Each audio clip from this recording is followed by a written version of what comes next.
Mesdames, Messieurs, bonjour. J'ai le privilège et le plaisir de vous souhaiter la bienvenue en Tunisie en espérant que votre séjour à Hammamet sera aussi agréable que possible. Je voudrais répondre à ce souhait de bienvenue, je voudrais joindre à ce souhait, l'expression de mes chaleureux remerciements à la BAD, au Programme de développement des Nations Unies, à la Commission économique africaine, à la Commission de l'Union africaine, ainsi qu'à toutes les institutions internationales, régionales, pour le temps et l'investissement intellectuel qu'elles ont consacré à la préparation de cette rencontre. Le thème que vous allez débattre aujourd'hui témoigne de l'importance de l'intégration régionale pour faire face aux défis socio-économiques que connaît notre continent. L'objectif général de la réunion est de procéder aux échanges de points de vue afin de formuler des recommandations de politique économique susceptibles d'assurer le développement durable. Ceci nécessite au préalable des transformations structurelles, suite notamment aux changements politiques et institutionnels induits dans lesquels se sont engagés de manière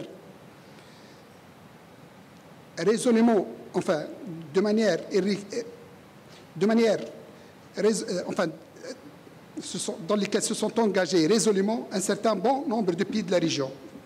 Mesdames et Messieurs, la Tunisie partage avec les pays africains l'origine et le métissage des populations, l'expérience historique des luttes de libération nationale et des illusions panafricanistes, les difficultés de gestion des résultats post-coloniaux et les tensions de la guerre froide, les dérives de l'endettement et les épreuves des ajustements structurels.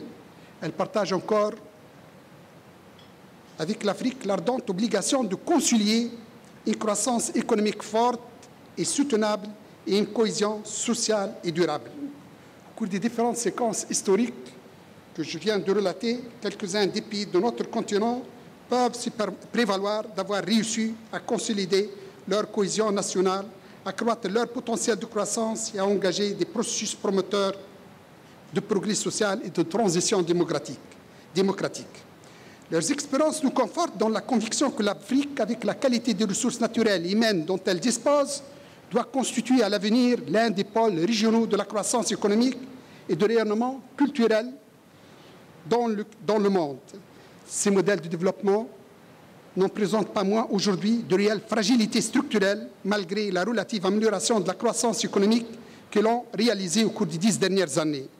L'Afrique reste encore confrontée aux graves défis que constituent des taux élevés de la pauvreté et des inégalités sociales et territoriales, une multiplication des foyers de conflits, d'insécurité, voire des guerres larvées et des effets éprouvants des changements climatiques sur les ressources naturelles et les conditions de vie des populations.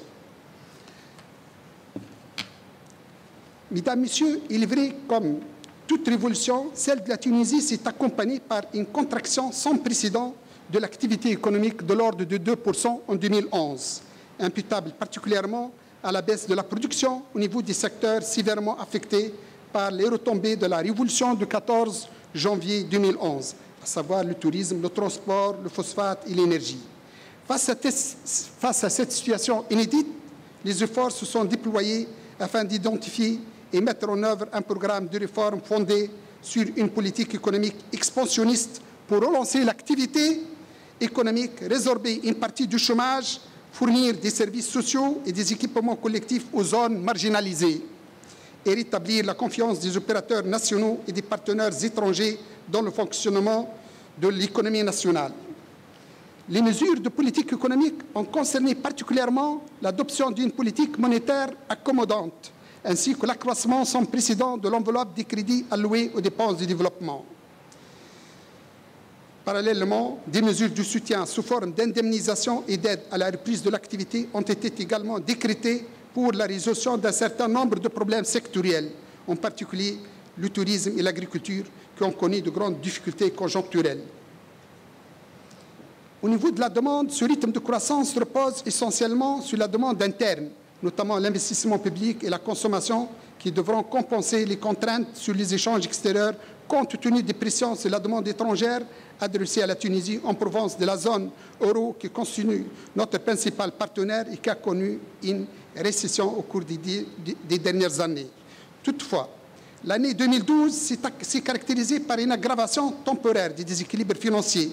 Le déficit courant a atteint 8,2% du PIB suite à l'élargissement du déficit commercial et l'importance de l'enveloppe allouée à la Caisse générale de compensation a largement contribué à l'augmentation du déficit budgétaire en 2012 qui a été de l'ordre de 6,6%. Cette situation, en fait, dans laquelle s'est trouvée la Tunisie, a été favorisée par, du moins 2011-2012, a été favorisée, et surtout avant la révolution, excusez-moi, elle a été favorisée par la mauvaise gouvernance et l'absence de transparence dans la prise de décision, l'absence de redevabilité des décideurs et de liberté d'expression dans un régime totalitaire, conjugué à un vaste réseau de corruption, la faiblesse des capacités administratives au niveau de la formulation et la mise en œuvre des politiques économiques sociales, la mauvaise gestion des ressources publiques, l'absence du principe de participation dans les prises de décision au niveau local et régional.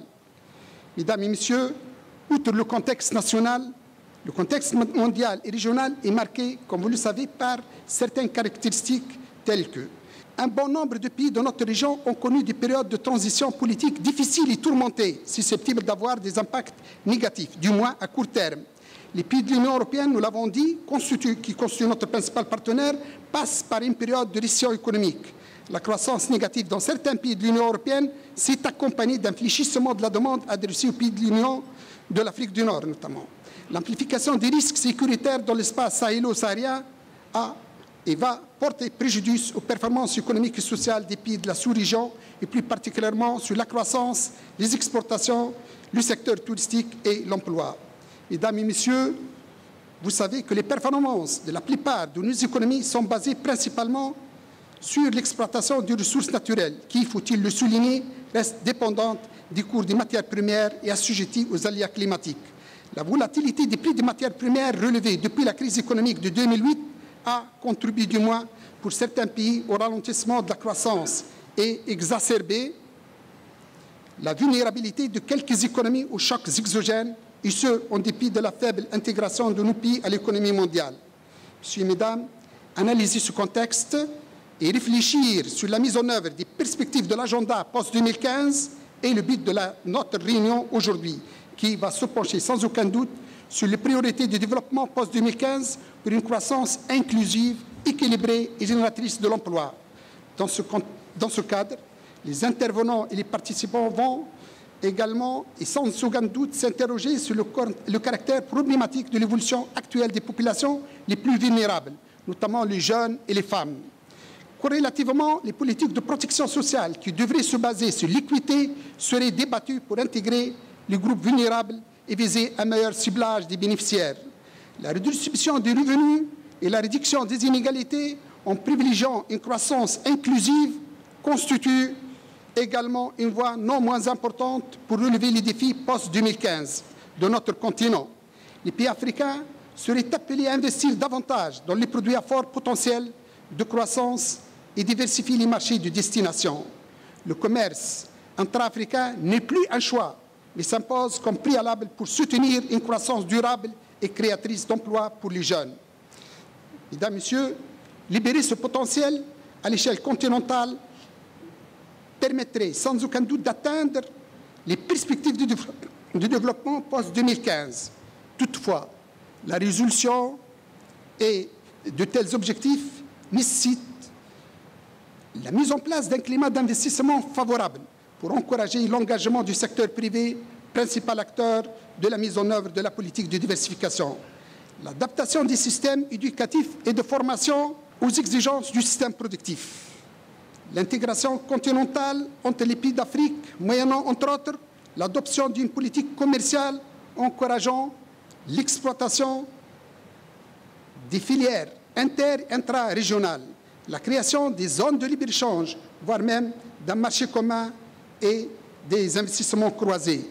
À cet effet, la mise en place d'infrastructures constitue un élément stratégique pour la facilitation de l'intégration des différentes sous-régions. Renforcement du système statistique pour une évaluation adaptée et un suivi statistique périodique est de nature à permettre de mesurer l'efficacité des diverses actions qui seront entreprises.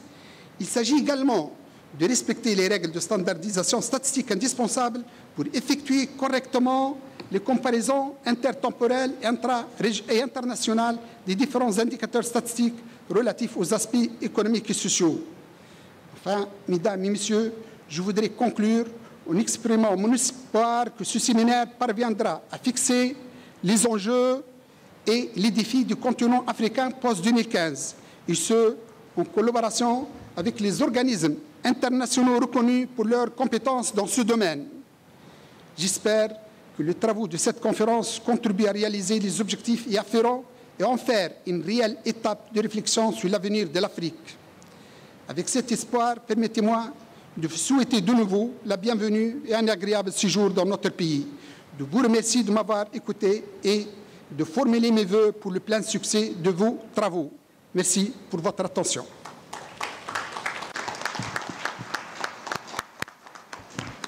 Thank you very much. I hope the weather will get better as we go, so participants will have the opportunity to see beautiful Tunisia and particularly the beautiful beach of Hammamet. Thank you, Tunisia. Before we conclude this opening session, I want to make a few quick points.